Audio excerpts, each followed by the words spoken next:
सो अगले दिन ठाकुर जी सवेरे उठे और देखने लगे यशोदा मैया देख तो नहीं रही, और ठाकुर जी चुपचाप गए महाराज जहां पर सारे मक्खन दूध दही रखे, वहां पहुंच गए गौरस भंडार में। और गौरस भंडार में एक मटकी के ऊपर से ढक्कन हटाए करके जैसे ही ठाकुर जी ने हाथ बोर के पानो प्रारंभ किया, सामने एक खंबा था, उसमें मणि लग रही थी। आज पहली बार 3.5 वर्ष की आयु में ठाकुर जी ने अपना प्रतिबिंब देखा।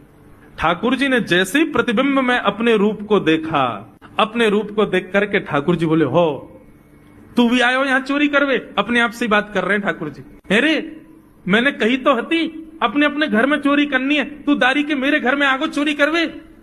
ठाकुर जी अपने प्रतिबिंब से बात कर रहे हैं।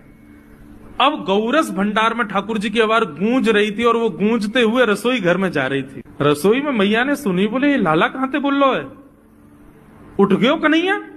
मुंह को पतो भी ना चली, नूपुरन की आवाज ना आई। मैया दौड़ करके गई तो देखा ढूंढते ढूंढते गौरस भंडार में ठाकुर जी अपने प्रतिबिंब से बात कर रहे हैं। कितनी सुंदर झांकी है ठाकुर जी की। ठाकुर जी मक्खन पा रहे हैं। बोले अच्छा अब आ तो गए हो यहाँ पे, लेकिन सुन चुपचाप चोरी करके भाग जाइयो, मेरी मैया बहुत मारेगी तो को। बाकू यदि पतो चल गई तू चोरी कर रहा है तो को उखलते बांध देगी, मेरी मैया बहुत मारेगी। चुपचाप चोरी कर और निकल ले यहाँ से।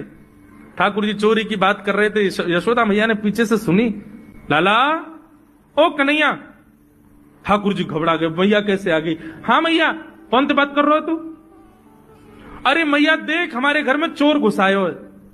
अपने प्रतिबिंब को दिखा करके ठाकुर जी कह रहे हैं, देख मैया हमारे घर में चोर घुसायो, जे चोरी कर रहा हो हमारे यहाँ के मक्खन की, तो मैया को पकड़वे आयो हूं। नन्हे से गोपाल जी, बहुत मधुर लीला। मैया हंस भी रही है और क्रोध भी कर रही। बोले अच्छा जो चोरी कर रहा हो? बोले हाँ। चल याकू तो मैं पकड़ लूंगी, लेकिन जे बता तेरे हाथ में मक्खन कैसे लगो? तू तो याकू पकड़वे आयो ना। अब मैया याकी मैं कहा बताऊं, तेने मेरे हाथ में पद्म राग के ऐसे ऐसे बढ़िया कंगन पहना रखे हैं, कड़ूला पहना रखे हैं सोने के। जब मैं धूप में निकलूं ना तो धूप की किरण से मुंह को बहुत जलन है जाए हाथ में। तो कल मेरे सखा मधुमंगल ने मुझसे कही, बोले लाला जे जलन तेरी दूर रह जाएगी, तू मक्खन में हाथ बोर लियो अपनो, सो तेरी जलन दूर रह जाएगी। या हमारे मैया जलन हटावे के काजे मैंने हाथ बोरो है। मैया बोली अच्छा चल लाला, यहाँ तो तेरे जलन है रही और यहाँ मक्खन कैसे लगो? ठाकुर जी बोले मैया मैं अपनी जलन दूर कर रहा हूं। इतने में जन कहां तक मक्खी आके मेरे मुंह पे बैठ गई। बाकू उड़ावे के काज मैंने जैसे मुंह पे हाथ किया, सो मक्खन मेरे मुंह पे लग गो। मैया बोली लाला तू चोरी भी करन लगो और अब झूठ भी बोलन लगो मुझसे।